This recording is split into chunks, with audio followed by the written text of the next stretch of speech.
नमस्कार. मी रमेश माटे science for student या यूट्यूब चॅनलमध्ये सर्वांचं सहर्ष स्वागत करतो. मित्रांनो, आपलं मागच्या व्हिडिओमध्ये बेसिक कन्सेप्ट फॉर स्टुडंट्सचं याच्यानंतर आपण आजपासून नवीन एक कन्सेप्ट घेऊन येतो आहे. तो आहे NNMS, NTS, नवोदय, शिष्यवृत्ती, त्याचप्रमाणे कॉम्पिटेटिव्ह एक्झामसाठी जे आपल्याला गणितातल्या संकल्पना आहेत त्या आपण पाहणार आहे MCQ पद्धतीने.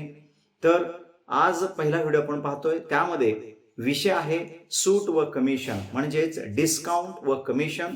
तर आपण सुरू करतोय अधिक वेळ न घालवता. सूट व कमिशन म्हणजे काय आणि त्याच्यावर आधारित काही उदाहरणे. So let us see here. पहा, पहिल्यांदा आपण पाहतोय इथं सूट डिस्काउंट हे इयत्ता 7वी मध्ये आहे आणि NNMS ला त्याचबरोबर नवोदयला हमखास येणारा असा प्रश्न आणि फार वेळा मुलांना अवघड जातो. तर पाहूया नेमकं सूट कशाला म्हणलं जातं.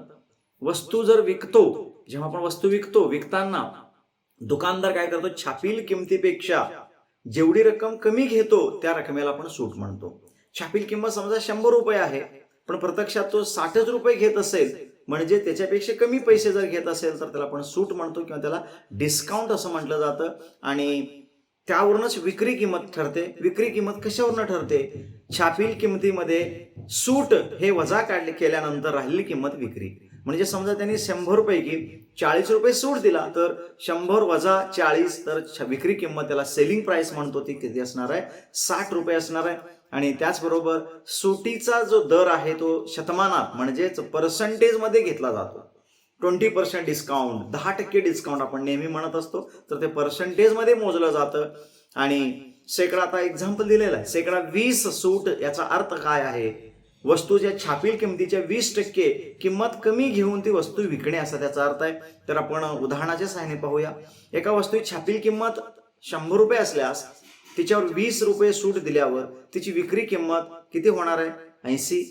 का? तर 100 वजा 20 केल्यानंतर 80. तर ते सूत्र सुद्धा आपल्याला मिळतं. अशा व्यवहारामध्ये X% आपण पर्सेंटेज मध्ये काढायला गेलो सूट, तर X% म्हणजे X/100 बरोबर त्याला प्रमाणामध्ये वस्तूच्या किमतीवरील सूट छेद छापील किंमत असा संबंध येतो. आणि आपल्याला वस्तूच्या किमतीवरील सूट जर काढायचं असेल तर तिरकस गुणाकार केल्यानंतर छापील किंमत गुणिले X येतं आणि खाली 100 येतं. मग आपण याच्या साहाय्याने काय करू शकतो? कुठल्याही वस्तूच्या सूट काढू शकतो.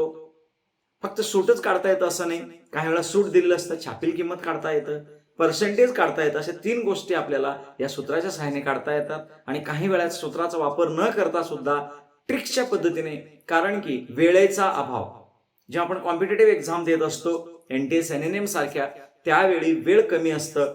भले तुम्हाला एक गणित येत असेल, पण ते गणित आल्यानंतर एक 10 मिनिटं जर तुम्हाला ते गणितासाठी जात असतील तर त्याचा काही उपयोग होणार नाही, कारण की वेळेला फार महत्व आहे. 30-30 सेकंद, 20-20 सेकंदामध्ये आपल्याला उदाहरण सोडवायचं असतं. तर असे ट्रिक्स फार महत्वाचे असतात. तर आपण ट्रिक्सचाच वापर करणार आहे. कशा पद्धतीने ट्रिक्सने साहाय्याने कमी वेळामध्ये आपण गणित सोडवू शकतो. तर तुमच्या समोर एक गणित दिलेलं आहे ऑलरेडी. आता एक पहा, इंग्लिश आणि मराठी या दोन्ही भाषेमध्ये ते दिलेलं आहे. The marked price of a book is ₹360. The shopkeeper sold it for 306. How much % discount did shopkeeper give? म्हणजेच छापील किंमत 360 आहे, दुकानदाराने 306 रुपयास विकलेलं आहे, तर शेकडा सूट किती? आपल्याला सूट सहज काढता येतं वजाबाकी केल्यानंतर, पण पर्सेंटेज मध्ये विचारलेलं आहे. तर त्यासाठी A, B, C 10, 20, 15, 5 असे पर्याय काय आहेत हे सुद्धा दिलेलं आहे. आणि तुम्हाला मी वेळ देतो, ते वेळेचा वापर करा. तुम्हाला जमतंय का पहा. आणि वेळ सुरू होतोय आता. 10 सेकंद तुम्हाला दिलेलं आहे. तर या 10 सेकंदामध्ये तुम्हाला तर जमत असेल तर पटकन उत्तर तयार करून ठेवा आणि आपण जेव्हा सोडवू तेव्हा तुम्ही मॅच करा, बरोबर आहे का नाही. तर वेळ संपलेली आहे, तर आपण पाहूया उत्तर काय आहे नेमकं. तर छापील किंमत 360 आहे, विक्री किंमत 306 आहे, सूट किती असणार आहे? तर 54 रुपये. का? तर 360 वजा 306, 54 रुपये सूट आहे. पण आपल्याला टक्केवारीमध्ये काढायचं आहे, पर्सेंटेज. तर त्यासाठी आपल्याकडे सूत्र आहे, आपल्या मागच्या सूत्राचा वापर बघूया. आणि पुढच्या गणितामध्ये मात्र ट्रिक्स वापरणार आहे. सूट छेद छापील किंमत बरोबर X/100. तर आपण X बरोबर काय करता येतं पहा. X बरोबर तिरकस गुणाकार केलेला आहे. सूट माहित आहे 54, म्हणून 54 गुणिले 100 छेद 360. आणि ह्याच्यामध्ये जेव्हा आपण भागाकार करूया 0 कॅन्सल होतोय. 54 आणि 36 मध्ये 18चा भाग जातोय. 18 2 36, 18 3 54. 30/2 येतं आणि याचं उत्तर 15%. म्हणून x बरोबर 15 आणि ऑप्शन क्रमांक जर तुम्ही पाहिला तर तो ऑप्शन क्रमांक आहे सी. तर अशा रीतीने हे सूत्राचा वापर केला. पुढील गणित आपण ट्रिक्स वापरूया थोडं. याच्यापेक्षा ट्रिक्स म्हणजे जवळपास असंच आहे, पण तुम्हाला एक पर्टिक्युलर मेथड कळेल की असली गणितं कशा पद्धतीने सोडवायची आहेत. तर आपण दुसऱ्या गणिताकडे जातोय मित्रांनो. तर पहा तुमच्या समोर दुसरं गणित इथं डिस्प्ले होताना दिसतंय. तर प्रश्न असा आहे, a dinner set was bought ₹528 after getting a discount of 12% on its mark price. Find the mark price of the dinner set. छापील किमतीवर 12% सूट मिळाल्यानंतर डिनर सेट ₹528 तुम्हाला मिळतो. म्हणजे सेलिंग प्राइस 528 आहे, तर त्याची छापील किंमत काढायची आहे. ए 650 आहे, 620 आहे, 600 आणि ₹700. तर हे ट्रिक्स, एक पर्टिक्युलर ट्रिक्स लक्षात ठेवला तर कशा पद्धतीने सोडवता येतं पहा. सुरुवात कशी करतोय आपण, परत तुम्हाला वेळ देतोय, तुम्हाला जमलं तर ट्राय करा नक्कीच. कारण की प्रत्येक गणित 10 सेकंद 20 सेकंद एवढाच वेळ असतो. या वेळामध्ये तुम्हाला जमलं तर तुम्ही खरं तुमचा अभ्यास झाला असं म्हणायला हरकत नाही. तर आपण वेळ संपल्यानंतर पाहतोय काय करता येतं. पहिल्यांदा पहा, इथे काय करायचं पहा, असं का दाखवलेलं आहे. दोन पाहिल्यानंतर लक्षात येतं 88 आणि 528 याच्यात काय संबंध आहे. जर 88 आता 12% इथं होत आहे, 88 कुठून आला, तर 12% डिस्काउंट मिळाला म्हणजे तुम्हाला त्याची मूळ किमतीच्या 88% प्रमाणे दिलेलं आहे. म्हणजे राहिलं, कारण की 100 वजा 12 केला तर 88 राहतं. 88% प्रमाणे दिला तर तुम्हाला ₹528 द्यावे लागतात. तर 100% म्हणजे त्याची छापील किंमत असते. ₹100 100% साठी मात्र ते किती होईल, तर x मानलेलं आहे. आता त्याचा तिरकस गुणाकार करूया आपण. x बरोबर 100 गुणिले 528/88. म्हणजे प्रत्येक गणित आपण या पद्धतीने घ्यायचं. 88% म्हणजे 528, 100% म्हणजे किती x आपण काढतोय. तर भाग घातल्यानंतर 11च्या पाड्यामध्ये 88 आणि 528 दोन्ही आहेत. जेव्हा तुम्ही भाग घालाल तेव्हा तुमच्या लक्षात येईल 88 ने 528ला 6चा भाग जातो, म्हणून 100 गुणिले 6 x ची किंमत तुम्हाला मिळेल किती, 600. आणि तो पर्याय क्रमांक सी आहे. तर ऑप्शन क्रमांक सी तुमच्या समोर आहे, x बरोबर 600. तर अशा रीतीने हे ट्रिक्स लक्षात ठेवा. पुढील सर्व गणित आपण या ट्रिक्सचेच वापरणार आहे. तर दुसरं झाल्यानंतर आपण तिसऱ्या गणिताकडे जातोय. परत पहा, तिसरं गणित तुमच्या समोर डिस्प्ले होतोय. In a store ₹40 book is marked. छापील किंमत 40 आहे, 25% सेव्ह आहे म्हणजे डिस्काउंट आहे. तर डिस्काउंट तुम्हाला किती रुपये मिळाला पहा. काही वेळा टक्केवारी विचारलं जातं, काही वेळा रुपयामध्ये विचारलं जातं. किती रुपये तुमचे वाचले, पर्सेंटेज मध्ये नाही तर रुपयामध्ये. आपण याचं उत्तर शोधतोय. त्यासाठी परत तुमच्यासाठी मी 10 सेकंद वेळ देतो दरवेळी. तर तुम्हाला जमलं तर चांगली गोष्ट आहे. तर इथं 5 सेकंद झालेले आहेत. तर आता आपण पाहतोय 10 सेकंद झाल्यानंतर त्याचं सोल्युशन कशा पद्धतीने करायचं आहे. तर पहा मित्रांनो, इथं तुमच्या समोर आता ₹40 म्हणजे 100%. आता तुम्हाला सांगितलं मी ₹40 मार्केट प्राइस आहे म्हणजे ते 100% झालं. आता 25% साठी किती, x मानलं, x म्हणजे 25%. तर यावरून आपण परत तिरकस गुणाकार करतोय. तिरकस गुणाकार x बरोबर काय मिळेल, 40 गुणिले 25/100. भाग घातल्यानंतर 1 0 1 0 निघून जातो. त्यानंतर 25 चोक 100. तुमचं उत्तर काय मिळणार आहे, 10 मिळणार आहे. कारण की 0 0 घेतल्यानंतर 25 चोक 100 पहा, 25 चोक 100 4 हात, 4 10 40. म्हणून x बरोबर ₹10. आणि ऑप्शन क्रमांक काय असणार आहे, तर सी आहे मित्रांनो. अशा रीतीने पर्टिक्युलर गणित प्रत्येक वेळी तुम्ही असं कंपॅरिझन केला, त्याचं प्रमाणात लिहिला तर उत्तर सहज तुम्हाला मिळेल. चौथ्या गणिताकडे जातोय आपण. तुमच्या समोर डिस्प्ले होतोय आता. छापील किमतीवर 13% सूट देऊन एक वस्तू ₹1392 एका दुकानदाराने गिरायकास विकली. तर त्या वस्तूची छापील किंमत किती. 2018-19 प्रश्न विचारलेला आहे. तर पहा, छापील किमतीवर 13% सूट देतोय तो, तेव्हा तो ₹1392 शिकतो. परत त्याचं मूळ किंमतच आत्ताच झालेल्या गणितासारखंच आहे. पर्याय क्रमांक तुमच्या समोर आहे, 1400, 1500, 1550 आहे, ₹1600. आणि तुमच्या समोर परत वेळ आहे 10 सेकंद. तर 10 सेकंदामध्ये तुम्हाला जमलं तर प्रयत्न करा, आणि नसेल तर आपण इथं सोडवणारच आहे. तर इथं पाहिल्यानंतर सेम आत्तासारखंच आपण सोल्युशन करतोय. 13 म्हणजे 100 मधून 13 वजा करू, 87%. 87% प्रमाणे तुम्हाला दिल्यानंतर ₹1392 जर ती वस्तू पडत असेल तर 100% साठी किती असणार आहे. तर आपण पाहतोय 100% साठी x रुपये आपण मानलं. परत तिरकस गुणाकार करा, तर x बरोबर 1392 गुणिले 100/87. आणि एक विद्यार्थी मित्रांनो लक्षात ठेवायचं आहे, जेव्हा आपण 1392 आणि 87 असे अंक पाहतो, हमखास त्यांच्यामध्ये पूर्ण भाग जातो. 99% त्याच्यामध्ये भाग जाणारच आहे. भाग घातल्यानंतर तर तुमचं उत्तर काय मिळणार, कितीचा भाग गेला, 16चा भाग गेला. तर 100 गुणिले 16 मिळतो. 100 गुणिले 16 म्हणजे उत्तर आहे 1600 रुपये आहे. याचाच अर्थ त्या वस्तूची छापील किंमत 1600 रुपये आहे आणि पर्याय क्रमांक किती आहे मित्रांनो? डी आहे, ऑप्शन डी. अशा रीतीने चौथं गणित झालं. पाचवं गणिताकडे आपण जातोय परत. तर पाचवं गणित पाहूया काय आहे. तुमच्या समोर आहे पाचवं गणित.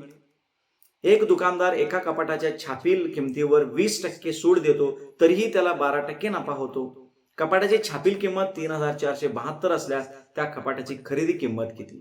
तर छापील किंमत आणि खरेदी किंमत असं विचारलेलं आहे. तर आपण पाहतोय तो 20% सूट देतोय. आता तुम्हाला परत थोडा गणित वेगळा आहे पहा मागच्या गणितापेक्षा. तर 10% 10 सेकंद तुम्हाला वेळ दिलेला आहे. तर छापील किमतीवर 20% सूट देतो म्हणजे 80%. आणि नफा होतोय म्हणजे 100% अधिक 12%. बघा वजा कुठे करायचा आहे आणि अधिक कुठे करायचा आहे पहा. म्हणून तर इथं तुमच्या समोर आहे. तर तुम्हाला 80% काढायचा आहे. 80% प्रमाणे x आहे, कारण की त्याला 12% नफा झाल्यानंतर त्याला 3472 रुपये मिळत आहेत. बरोबर आहे छापील किमतीवर. तर 100 अधिक 12 112% आणि इथं 3472. परत सेम पर्टिक्युलर कंडिशन. x बरोबर तुम्हाला उत्तर मिळेल. तिरकस गुणाकार करायचा आहे. 3472 गुणिले 80 छेद 112. 3472 आणि 112 मध्ये हमखास भाग जातो आणि तो भाग घेतल्यानंतर तुमचं उत्तर 31 राहतं. ते 112 आणि 3472ला 31चा भाग जातो गुणिले 80 आहे. आणि तुम्ही जेव्हा जर गुणाकार करता x बरोबर 31 गुणिले 80 2480 रुपये तुमचं उत्तर येतं. म्हणजेच त्या कपाटाची खरेदी किंमत 2480 आहे आणि त्याच्यावर छापील किंमत मात्र किती आहे? 3472 आहे. 20% सूट देतोय तरी सुद्धा त्याला 12% नफा होतोय म्हणजे त्याची किंमत 2480. पर्याय क्रमांक बी मित्रांनो तुमच्या समोर इथं ओपन होत आहे. आता आपण उदाहरण क्रमांक पुढीलकडे जातोय. 6व्या गणिताकडे जातोय आपण आता. 6 एका टेबलाची किंमत छापील किंमत 3000 आहे. दुकानदाराने 360 रुपये सूट दिली तर त्या टेबलची विक्री किंमत आणि त्याचं शेकडा सूट दोन्ही विचारलेलं आहे. सूट तर दिलेलं आहे, त्याचं पर्सेंटेज मध्ये काढायचं आहे आणि तुम्हाला टेबलची विक्री किंमत म्हणजे सेलिंग प्राइस सुद्धा काढायचं आहे. तर पर्याय तुमच्या समोर आहेत पहा. 2260 व शेकडा 10 अशा पद्धतीने 4 पर्याय तुमच्या समोर आहेत. परत तुम्हाला 10 सेकंद वेळ आहे आणि 10 सेकंद वेळाचा तुम्ही वापर नक्कीच करणार आहे, कारण की तुम्हाला असली गणित जमत असतील तर लगेच सोडवून उत्तर तयार ठेवा आणि नंतर मॅच करूया आपण. बरोबर आहे का नाही? तर पहा सुरुवातीला परत त्याच पद्धतीचं सेम. छापील किंमत 3000 आहे म्हणजेच ते 100% असणार आहे, कारण की छापील किंमत म्हणजेच पूर्ण किंमत. आता त्यावरून आपल्याला 360 रुपये सूट देतोय. म्हणजे 360 म्हणजे किती पर्सेंटेज सूट दिला आपण ते काढतोय. याच्यावरून पर्सेंटेज पहिल्यांदा मिळतं आपल्याला. पहा प्रत्येक गणितामध्ये ही ट्रिक वापरतोय. 3000 म्हणजे 100%. 360 म्हणजे किती टक्के? तर परत y बरोबर 360 गुणिले 100 छेद 3000. 0 3ची 3 शून्य गेले 36 छेद 3 राहतं. म्हणून y बरोबर 12%, कारण की 3 1 3 3 2 6 12% येतं. हे 12% तुम्ही पर्यायामध्ये शोधलात. काही वेळा ट्रिक्स असे वापरायचे असतात. तुम्हाला वेळ कमी असतो, तुम्हाला पुढचं सोडवायची गरज सुद्धा नाही. आता 4 पर्यायामध्ये शेकडा 12 एकच पर्याय क्रमांक 4 आहे. याच्यावरून तुम्हाला दुसरं उत्तर न काढताही 2640 तर येणारच आहे. ते न काढताय 12 आलाय म्हणजे तो तुम्ही टिक करून त्याला गोल करू शकता, वेळ वाचवू शकता. तर पहा आपण ते सोडवतो येतं तरी सुद्धा. टेबलाची विक्री किंमत आपल्याला माहिती आहे. छापील किंमत वजा सूट 3000 वजा 360 2640 रुपये तुमच्या समोर आहे. तर अशा रीतीने पर्याय क्रमांक डी हे ऑप्शन आहे. तर काही वेळा ट्रिक्स कसे वापरायचे आहेत, ऑप्शन कडून सुद्धा आपल्याला जाता येतं. ऑप्शनचं ट्रिक सापडलं तरी सुद्धा आपल्याला उत्तर सोडवता येतं. तर अशा रीतीने 6वा गणित झाल्यानंतर आपण आता कमिशनकडे येतोय. नवीन प्रकार. कमिशन आणि सूट मध्ये फारसा फरक नाही आहे. दोन्हीमध्ये तीच पद्धत आहे. फक्त कमिशन कुठं वापरलं जातं? उत्पादक व गिराईक यांच्यातील मध्यस्थाला दलाल किंवा अडत्या म्हणतात. दलाल म्हणजे दोघांकडनं ते घेत असतात किंवा अडत्या. जेव्हा आपण आपले शेतातील काही आपण ज्वारी किंवा गहू वगैरे आणतो तेव्हा ते अडत्याकडे ठेवलं जातं. तो अडत्या काय करतो, तिथं ठेवण्याच्या बदल्यामध्ये काही कमिशन घेतो, आपल्याकडूनही त्यांच्याकडूनही. दोन्हीकडनं कमिशन घेतलं जातं. त्या दलाल त्यांनी पार पाडलेल्या सौद्याचा मोबदला देतात, त्याला कमिशन किंवा अडत म्हणतात. दलाली ही विक्रीच्या रकमेवर ठरत असते. कमिशनचा दर सुद्धा शेकडेवारीतच आहे, लक्षात घ्या. आणि कमिशन हे शक्यतो दोन्हीकडनं घेतलं जातं. जो विकतो आणि जो विकत घेतो, कमिशन शेकडेवारीत देण्यात येते. त्याचे दर मात्र वस्तूनुसार वेगळे आहेत. प्रत्येक वस्तूला वेगळे आहेत. कुठल्या वस्तू विकताय त्याप्रमाणे त्याचे 2% 4% असे वेगवेगळे त्याचे दर आहेत. तर आपण पाहूया याचे 2 उदाहरणे. आणि इथं सुद्धा परत सेम ट्रिकच वापरत आहे. जसं सूट्सला वापरलेला आहे तसंच इथं सुद्धा वापरतोय आपण. तर पहा एक गणित तुमच्या समोर ओपन होतोय. जर एका दलालाला रुपये 15,000च्या विक्रीवर शेकडा 6 दराने कमिशन मिळाले तर त्याला किती कमिशन मिळालं? साधं सरळ गणित आहे. तर तुमच्यासाठी वेळ आहे परत इथं 10 सेकंद. 15,000 रुपयावर 60%. अशा वेळी काही ट्रिक सुद्धा आपण वापरू शकतो. 15 गुणिले 6 करायचा, 15 सेकंड 90. पहिला अंक 9 आलेला आहे. पर्याय क्रमांक मध्ये बघा 9 आहे दिसतोय. अशा वेळी 900 म्हणजे याचं उत्तर 900 हे सुद्धा आपल्याला सहज प्रॅक्टिसने लक्षात येतं. पण आपण सोडवतोय आता पहा. मिळणारे कमिशन बरोबर विक्री गुणिले कमिशनचा शेकडा दर हे सूत्र आहे. तर आपण किंमत टाकतोय तर 15,000 विक्री आहे, कमिशनचा दर 6% म्हणजे 6/100. 0 गेले, 2 गेले, 150 गुणिले 6 राहिलं. तुम्ही गुणाकार करा, 150 गुणिले 6 तर याचं उत्तर किती येतं? 900 येतं. मी ट्रिक्स तुम्हाला काय सांगितलं? 15 आणि 6 जे टक्का दिलेला आहे शेकडा त्याला गुणाकार करायचा आहे. 15 सेकंड 90, 9 आलं. या पर्यायापैकी 9 हा एकमेव बी पर्याय आहे. मग आपण बी पर्याय गणित न सोडवता सुद्धा कमी वेळामध्ये सोडवू शकतो. ऑप्शन क्रमांक बी तुमच्या समोर आहे. आणि अजून एक उदाहरण आपण पाहतोय. उदाहरण क्रमांक 2 मित्रांनो, कमिशनवर. तर रामरावने आपली सदनिका म्हणजे घर आनंदीबाईंना 38,35,750ला दलालामार्फत विकले. दलालीचा दर 2% दोघांकडून घेतला तर दलालास एकूण किती दलाली मिळेल? पहा, पर्याय क्रमांक तुमच्या समोर आहे. दोघांकडून घेतोय तो, तर आपण दोघांकडून कसं घेतोय ते पाहूया. आणि परत वेळ आहे. आत्ता सारखंच गणित आहे, फक्त आता ट्रिक्सचा वापर करतोय मी. ट्रिक्स म्हणजे आपण एकच प्रत्येक गणिताला एकच ट्रिक्स वापरलं बऱ्यापैकी तर प्रॅक्टिस होऊन जातोय. तर इथं काय करायचंय तुम्हाला पहा. सुरुवातीला 18,35,750 हे एकूण रुपये 100% झालं ते.